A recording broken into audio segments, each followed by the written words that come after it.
Hello guys नमस्ते के छ तपाईहरुको खबर सो आई होप सबैजना सन्चै हुनुहुन्छ होला। आज मैले खासै भिडियो बनाउनु मन थिएन। अस्ति भर्खर मात्रै टिकटकमा एउटा भिडियो पोस्ट गरेको थिएँ। एउटा दिदी चाहिँ हैन एभ्रीडे मोडरेट हुन्छ नि सुरेश ब्रदरको मोडरेटरले चाहिँ यदि के सिस्टरले चाहिँ ब्लग गर्यो भनेर रुइराको रहेछ हैन। सो अनि मैले कुरा बुझे आई थिंक त्यो दिदी नै गलत हुनुहुन्छ रहेछ। मैले के सिस्टरसँग नि सोधेँ हैन। अनि त्यो कुराहरुले चाहिँ त्यो दिदीलाई फेरि हर्ट भएछ क्या मैले भिडियो पोस्ट गरेकोले। अनि त्यो दिदीले भन्दै थियो मैले त तपाईलाई राम्रो बेस्ट फ्रेन्ड सोचेको थिएँ। सो गाइज त्यसो भन्दै हुनुहुँदो रहेछ हैन। सो तपाईहरु यो मेसेज पनि हुन्छ नि उहाँले गरेको मेसेज पनि देख्न सक्नुहुन्छ।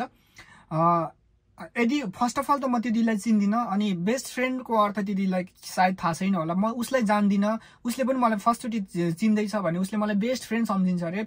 सो यो कुरामा चाहिँ म बिलिभ गर्दिन है, किनभने ऊ को हो म चिन्दिन वास्तविक कुरा। सो त्यो दिदीले चाहिँ खासमा के गर्नु खोजेको रहेछ भने अलिकति हुन्छ नि सुरेशको नाम लिएर अलिकति हाइप चाहिँ क्रिएट गर्नु खोजेको रहेछ हैन। सो यो चाहिँ कस्तो खालको भने जस्तै लाइक बीले गरेको थियो नि विगतमा। बीले पनि त सुरेशको नाम युज गरेर हल्का भ्युर्स कमाएको थियो नि त हैन। सो त्यो सिस्टरको पनि सोचाइ चाहिँ सेम टु सेम त्यही रहेछ। सो यो कुराहरु चाहिँ मलाई मात्रै होइन विभिन्न हाम्रो सिस्टरहरु अलिकति हाम्रो अग्रज सिस्टरहरु हुनुहुन्छ नि दिदीहरु उहाँहरुलाई पनि चित्त बुझेको रहेछ। सो उहाँहरुले पनि मलाई पर्सनली मेसेज गरेर यस्तो भनेर मेसेज गर्नुभएको छ। तपाईहरु देख्न सक्नुहुन्छ यो मेसेज। तर कसले गर्यो भनेर म व्यक्ति चाहिँ खासै तपाईहरुलाई भन्न चाहन्न, किनभने उहाँहरुले नि मलाई विश्वास गरेर मेसेज गर्नुभएको र त्यो दिदीले के मेसेज गरेको छ त मलाई हेर्नु त यति धेरै लामो मेसेज छ हैन। सो तपाईहरु आफै पढ्न सक्नुहुन्छ भिडियोलाई पुश गरेर। म चाहिँ यो यति धेरै मेसेजमा के लेखेको छ मैले पढ्दा नि पढिन साथीहरु हैन। मलाई किनभने यति धेरै मेसेज पढ्न झ्याउ लाग्छ, किन म धेरै बोल्ने मान्छे। यो मेसेज लेखेको मलाई सुन्न झ्याउ लाग्छ। म आफै मात्रै कराउने हो क्या खासै त्यो ताइना दुईको मान्छेहरु सुन्दिन। र मैले त्यो दिदीलाई के भन्यो भने म यस्तो वायत कुराहरु म गर्नै चाहन्न हैन, मसँग फुर्सदको हुन्छ नि टाइम छैन भनेर भन्थे। सो तपाईहरु पनि अनि त्यस्तो त्यो दिदीले हुन्छ नि त्यस्तो खालको लाइफमा चाहिँ तपाईहरु शेयर गरिरहनु हुन्छ क्या हैन। शेयर नगर्नुस् क्या हुन्छ नि त्यसको लाइफमा गएर हुन्छ नि यस्तो भन्दैछ है भनेर शेयर नगर्नुस् हैन। मलाई नि मेरै साथीहरुले शेयर गरिरहनु हुन्छ। म उहाँहरुलाई नि यो हुन्छ नि सबैजनालाई के भन्न चाहन्छु भने प्लिज भयो क्या पुग्यो। त्यस्तो मान्छेहरु तपाईलाई थाहा हुन्न अहिलेसम्म त्यो मान्छेहरु के को लागि आएको भन्ने कुरा हैन। अब केलाई नराम्रो बनाउनु खोजिरहेछ नि त। सो के चाहिँ गुड हो साथीहरु, किनभने विगतदेखि अहिलेसम्म स्टिल छ हैन। यदि राम्रो मान्छे हो हैन, राम्रो मान्छे थियो र नै त मोडरेटर राखेको छ नि त, नत्र भने त जो सबैलाई मोडरेटर राख्नु पर्ने नि त हैन। सुरेश ब्रदरले पनि आई थिंक के इज गुड गर्ल हैन। सो भेरी सपोर्टिभ है। सो त्यही भएर अहिलेसम्म उहाँ मोडरेटर हुनुहुन्छ हैन। उहाँलाई त्यस्तो हेट नफैलाउँ। कतिजनाले भन्ने चाहिँ के चाहिँ गलत छ यहाँ त्यहाँ भन्ने छ। अनि अर्को एउटा भ्रम पनि छ तपाईहरुले मोडरेटरले गर्दा चाहिँ सपोर्टर यानि कि गिफ्टरहरु ब्याक भयो भन्नु भएको छ हैन। त्यो कुराहरुलाई चाहिँ तपाई यसरी बुझ्नुहोस् कि कसैले पनि एक करोड गिफ्टिङ गरिराख्दैन क्या, बुझ्नु भएन। के हुन्छ भने गिफ्टिङ एउटा नशा हो। पछि तर सोच्छ क्या पछि एक लिमिटसम्म गिफ्ट गरेर पछि सोच्छ ओहो मैले यो गिफ्टिङ गरेर के पाएँ त हैन भन्ने सोच्छ आफैलाई। हत्तेरी मैले वायतमा गिफ्टिङ गरेछु, आफ्नो मेहनतको पैसा त्यतिकै खेर फालेछु, न त त्यो होस्टरले पायो पुरा पैसा होस्टरले पाइरहेको छ, न त हैन मैले पाइरहेको छु भन्ने सोच्छ क्या साथीहरु हैन। रिग्रेट फिल हुन्छ क्या उहाँहरुलाई।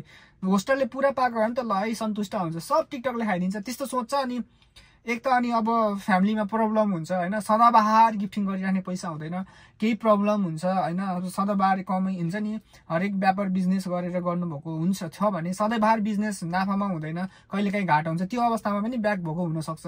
सो कि मोडरेटरले गर्दा चाहिँ उहाँहरु पक्कै पनि ब्याक भएको होइन जस्तो लाग्छ मलाई। किनभने मोडरेटरकै कारण चाहिँ पक्कै पनि गिफ्टिङ गर्नु बन्द गरेको हुँदैन। किनभने उहाँहरुले मोडरेटरलाई गिफ्ट गरेको होइन, होस्टरलाई गिफ्ट गरेको।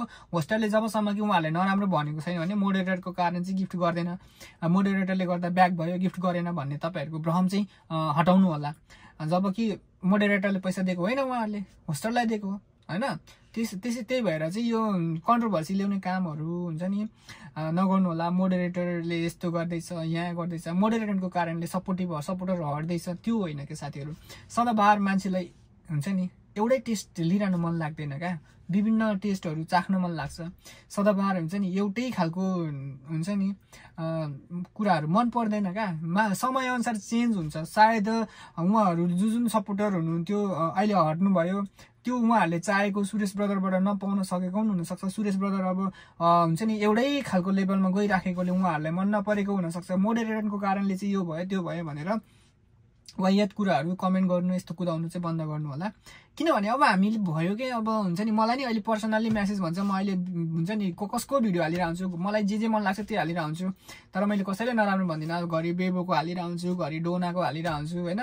त्यो मलाई अब यसो फुर्सदको टाइममा हुन्छ नि मलाई हेर्न मन लाग्छ, मलाई ठ्याक्क मनपर्छ, सट्टै हालिदिन्छु म। त हुन्छ नि बालै हुँदैन। तर मलाई कमेन्ट गर्छ नि त, तेरो नानी कहाँ गयो, पहिला गयो होइन, अहिले यस्तो त्यस्तो भनेर भनिन्छ। म तिनीहरूलाई रिप्लाई नै गर्न चाहन्न क्या, किनभने तिनीहरूको लेभलै त्यही हो। तिनीहरूको एटलिस्ट ओरिजिनल आइडीमा त आउनु सकेको छैन होइन। त्यस्तो मान्छेहरूसँग म खासै गर्दिनँ। सो त्यही हो। त्यो दिदीलाई चाहिँ अब म के भन्न चाहन्छु त्यो दिदीलाई चाहिँ भने, होइन दिदी तपाईँ पनि एउटा नारी हो होइन, घरैसी प्रब्लम छ भनेर मलाई सुनाउनु भयो। तपाईँ एउटा नारी हो, घरैसी प्रब्लम घरमै सीमित राख्नु होला। सोसियल मिडियामा चाहिँ अरू मान्छे दोस्ने होइन, यो गर्ने त्यो गर्ने, म एक्लो भएँ भन्ने टाइपको म्यासेजहरू गर्नुभएको थियो। सो तपाईँको एक्लोपन तपाईँको के हो समस्या, त्यो तपाईँको घरमै सल्भ गर्नुपर्ने हुन्छ। अब तपाईँको घरभित्र हामी तपाईँको घरैसी प्रब्लममा हामी छिर्न चाहँदैनौँ र चाहन्नौँ पनि। सो तपाईँको घरको प्रब्लमले चाहिँ अरूलाई नराम्रो बनाउने काम चाहिँ नगर्नु होला। किनभने हामी त अहिले धेरैजना अब हामी अलवेज भनेर पहिले बसेको छौँ नि त, अहिले चिनिन्छ सबैजना, एकअर्का बिच चिनजान छ। त्यस्तो पर्सनल्ली रूपमा हुन्छ नि भित्री रूपमा गहिराई रूपमा नभए तापनि केही न केही माध्यमबाट हामी साथी छौँ र चिन्छौँ पनि उहाँहरूलाई। उहाँहरू कस्तो मान्छे हो हुन्छ नि, अहिलेसम्मको व्यवहार कस्तो छ भन्ने कुरा धेरै कुरा थाहा छ।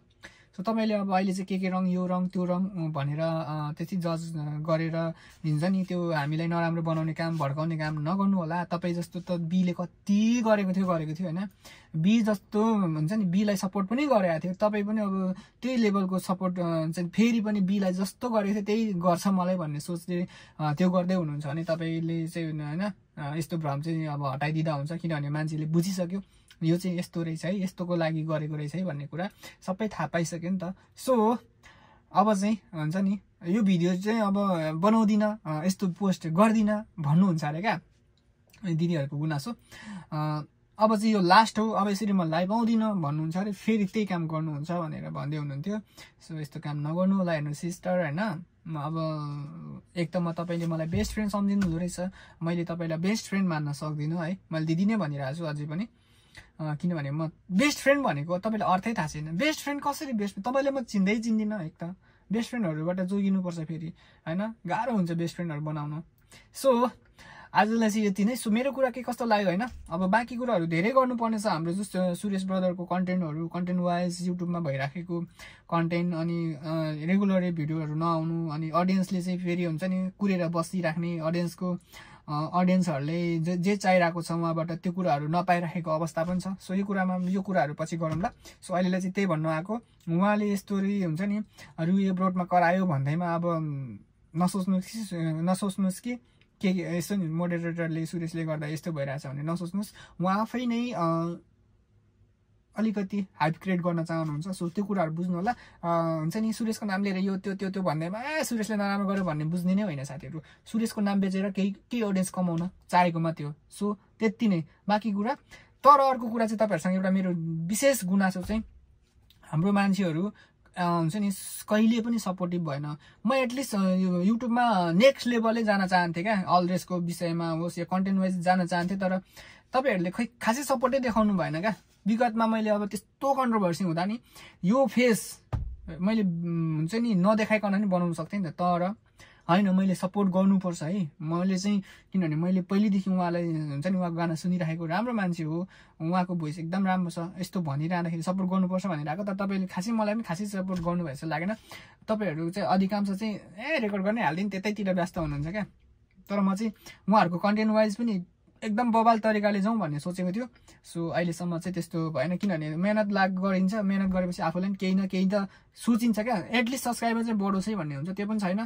सो आई होप अब तपाईँहरूले बुझ्नुहुन्छ, सपोर्ट गर्नुहुन्छ। 10K सब्सक्राइब प्लस भएपछि चाहिँ नेक्स्ट लेभलै जानुपर्छ भन्ने सोचेको। तर अब हेरौँ के हुन्छ, तपाईँहरूको हातमा छ। सो सी यू अगेन है त।